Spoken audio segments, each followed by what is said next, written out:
Assalamualaikum warahmatullahi wabarakatuh. Setelah pertemuan yang pertama,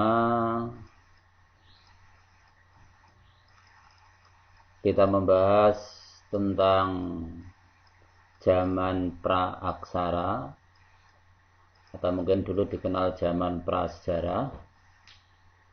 Dan kalian sudah mengerjakan tugas setelah saya perhatikan cukup baik, ya. Jadi tiap-tiap bangsa mungkin mengakhiri zaman praaksara beda-beda. Untuk mungkin India sama Mesir sudah betul yaitu tahun 3000-an sebelum Masehi. Kemudian bangsa Indonesia yang pertama kali mengenal tulisan adalah masyarakat Kutai di Kalimantan Timur dengan huruf Pallawa dan bahasa Sanskerta yang mendapat pengaruh dari India. Sekarang kita lanjut tentang zaman praaksara, yaitu munculnya manusia. Nah, sekarang kita perhatikan ini stratigrafi bumi yang ditemukan di situs Sangiran. Jadi di bumi itu lapisan-lapisan tanah itu seperti itu. Ya. Mungkin di buku bisa kalian buka di halaman 18. Ya. Jadi sekali lagi bisa dibuka di halaman 18. Kalau kalian perhatikan, itu ada lapisan yang mungkin termuda. Usianya itu adalah formasi Notoburo. Itu mungkin sekitar 250.000 tahun yang lalu.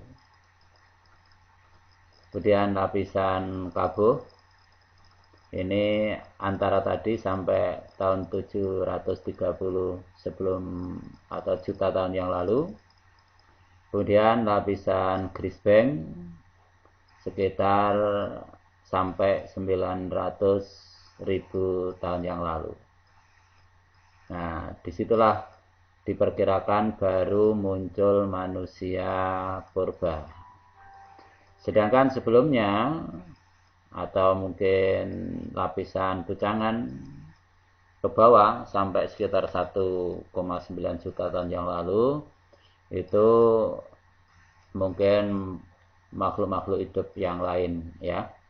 Barangkali masih ingat dinosaurus dan yang lain-lain itu.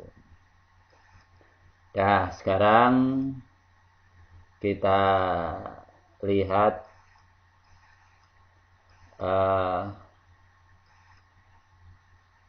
manusia purba.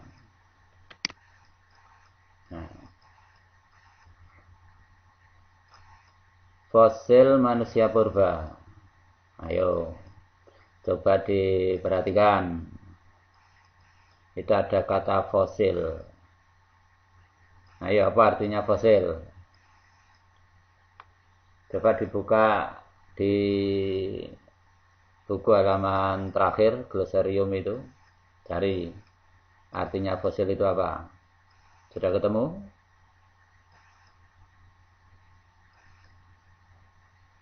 Ya, sudah ya. Fosil itu adalah sisa-sisa makhluk hidup baik flora fauna yang sudah membatu. Ya, jadi sisa-sisa makhluk hidup baik flora fauna yang sudah membatu. Itu adalah fosil. Nah, fosil di Indonesia atau manusia purba di Indonesia ini ada 3 jenis. Ya. Ada Homo erectus archaik. Ini yang tertua. Kemudian yang kedua adalah tipik. Dan yang ketiga adalah progresif. Sekali lagi, arkaik, tipik, dan progresif. Barangkali kalian masih ingat minggu yang lalu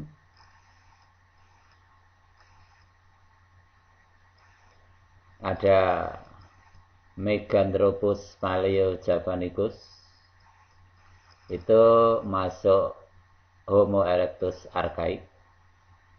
Ada Pithecanthropus erectus, itu masuk Homo erectus tipik, dan ada Homo soloensis dan Homo wajakensis, itu masuk Homo erectus progresif.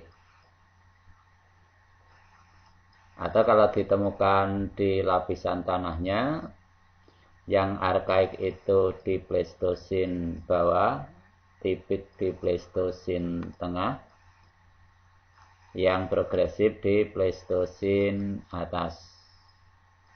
Ayo sekali lagi buka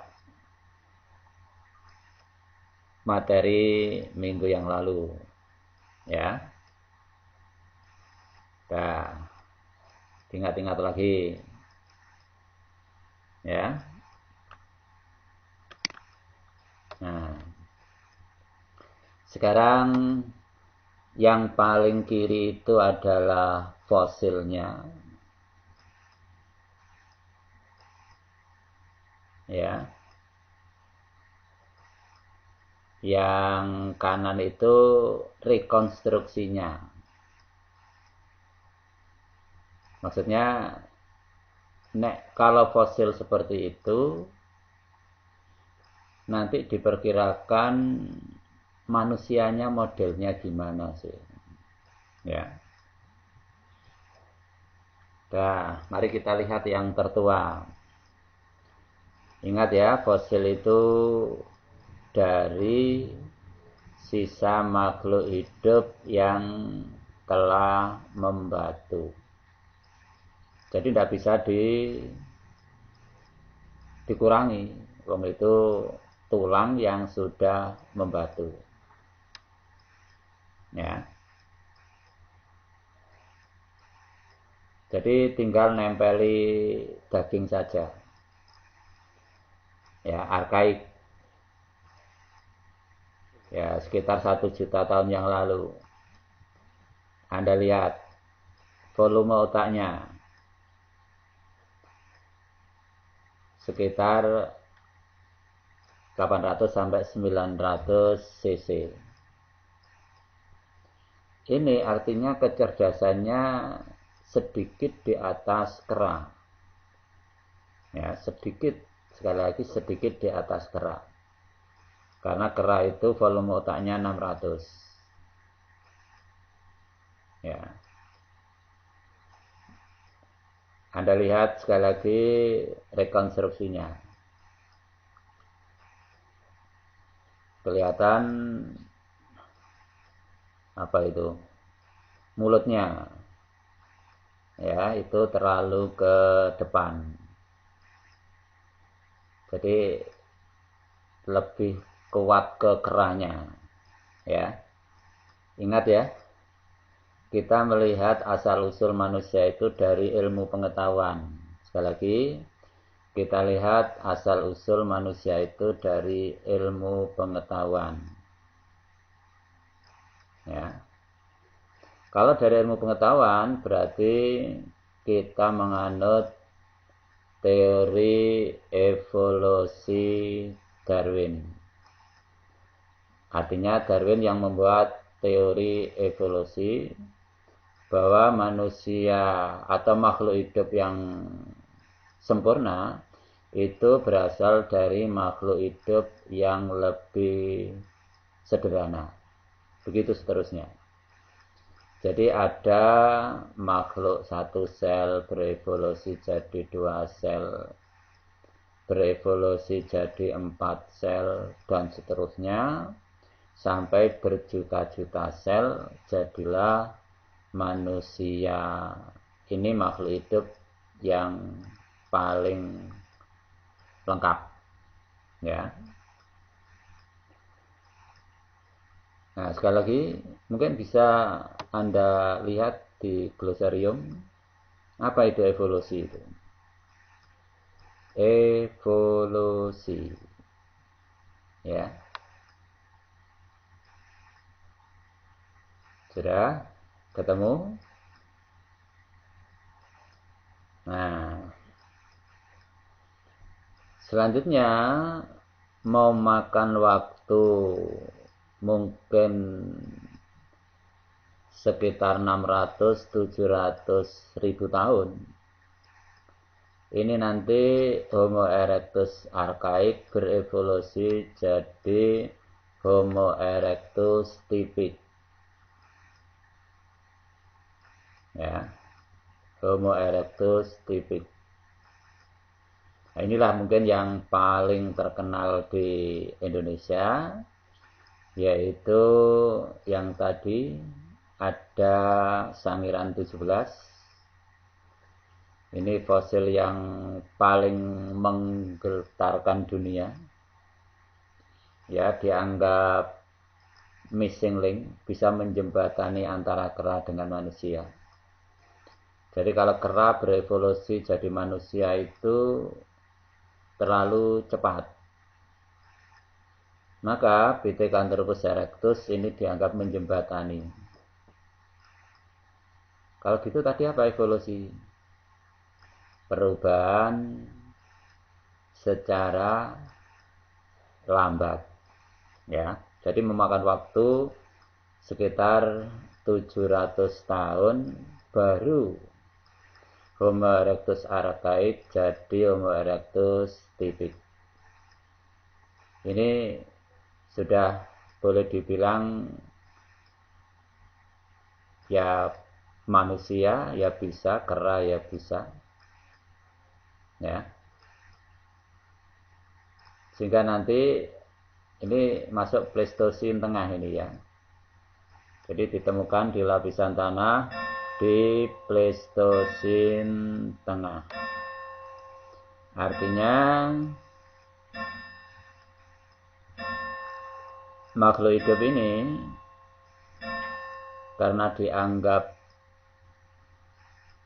antara manusia dan kera, maka dinamakan Pithecanthropus. Ayo ingat ya, Pithecanthropus mungkin sudah saya jelaskan minggu yang lalu. Pithecanthropus diambil dari kata Pithecus dan Anthropus. Pithecus kera, Anthropus manusia. Karena dilihat dari volume otaknya itu sudah jauh lebih besar dari arkaik, tapi masih jauh lebih kecil daripada manusia. Sebodoh-bodohnya manusia itu masih minimal 1200 cc. Ini baru antara 900 sampai 1000. Artinya ya boleh namanya itu manusia kera. Atau artinya istilahnya itu Pithecanthropus, manusia kera. Ya, ya. Kemudian nanti berevolusi lagi. Ya, membutuhkan waktu sekitar 500 tahunan. Jadi Homo erectus progresif. Fosilnya ada seperti itu. Kemudian direkonstruksi. Ya. Nah, ini kira-kira wajahnya seperti itu. Coba diperhatikan. Kan sudah lebih mendekati manusia dibanding Pithecanthropus erectus. Inilah yang nanti namanya Homo soloensis, manusia dari Solo, dan Homo wajakensis, manusia dari Wajak. Wajak itu satu tempat di daerah Tulungagung sana. Ya, jadi itulah fosil-fosil manusia purba.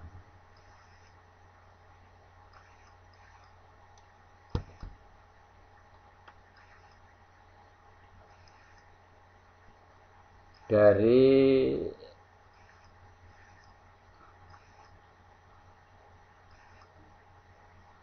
Museum Sangiran, sekali lagi, barangkali suatu saat nanti situasi sudah memungkinkan, ya, pandemi COVID-19 sudah reda, boleh bepergian, ya mungkin bisa ke Sangiran, ya. Kita lihat di Museum Sangiran ini yang paling berharga itu adalah S17, Sangiran 17. Itu yang tadi kita kenal dengan nama Pithecanthropus erectus, ya.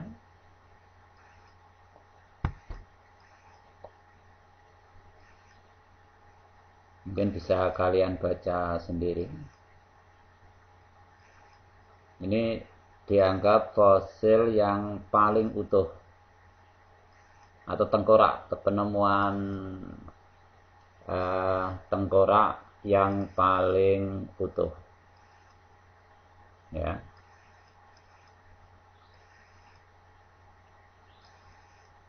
Sudah bisa kalian perhatikan.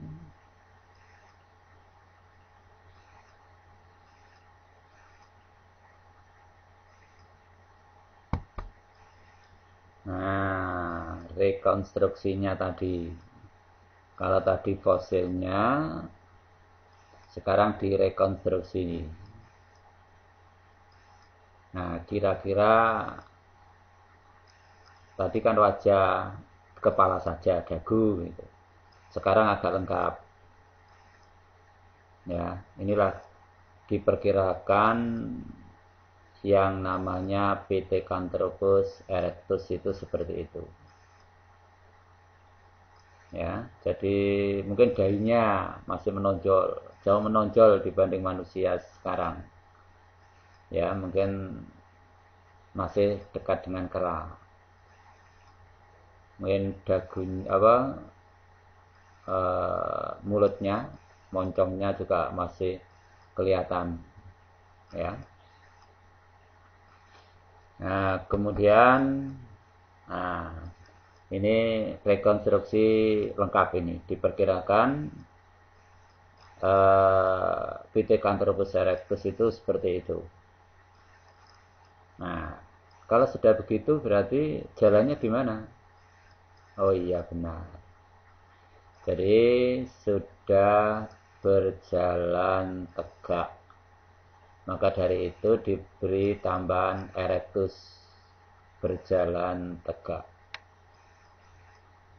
Ya. Jadi manusia kera yang berjalan tegak. Ya. Tugas kalian yaitu nanti mencari manusia-manusia purba tadi, ya, fosil-fosil manusia purba tadi ditemukan di mana saja dan siapa yang menemukan, ya. Itu semuanya ada di buku, kalian tinggal kirim tugas saja. Dan itulah tentang manusia purba. Ya, untuk lebih lengkapnya, sekarang kita sedikit melihat ikhtisar zaman praaksara di Indonesia. Sudah Anda baca dulu saja dulu, ya. Membacanya dari bawah, ya. Jadi dari bawah itu yang tertua. Semakin ke atas, semakin muda. Ya, baca dulu. Saya beri waktu 2 menit.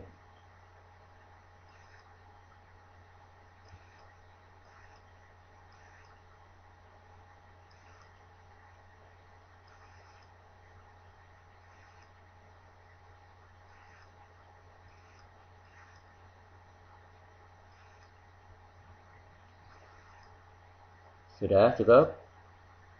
Nah, kemudian siapkan catatan, ya, supaya kalian tahu arti kata-kata yang ada di situ, ya.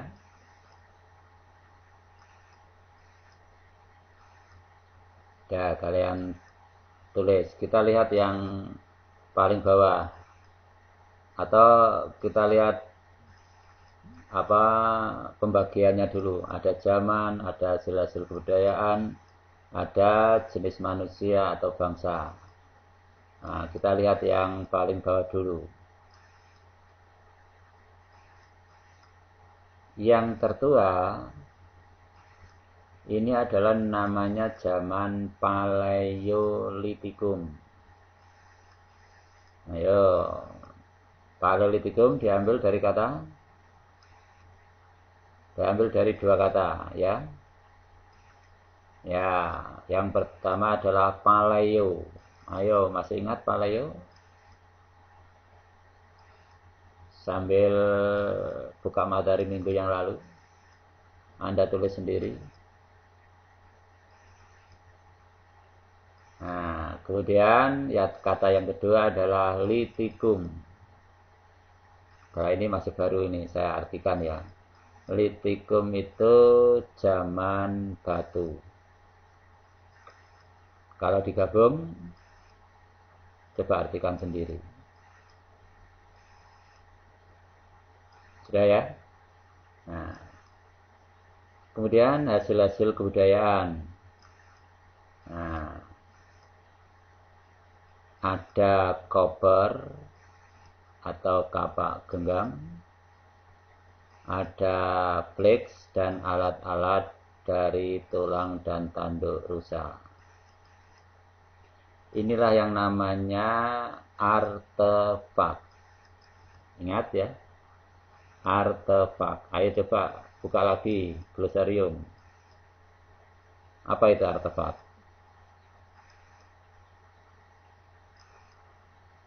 Sudah ketemu?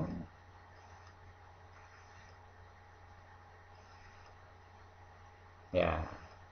Jadi artefak itu adalah sisa-sisa hasil budaya.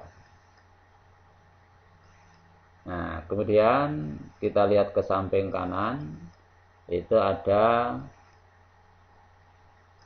makhluk hidupnya atau yang punya fosilnya. Jadi itu satu garis itu, ya. Artinya koper itu miliknya Pithecanthropus erectus. Sedangkan alat-alat dari tulang dan flex itu miliknya Homo wajakensis dan Homo soloensis. Ya. Nah, itulah manusia purba. Sekali lagi ya, fosil-fosil manusia purba ini mempunyai hasil budaya atau artefak yang berupa koper, flex, dan alat-alat dari tulang.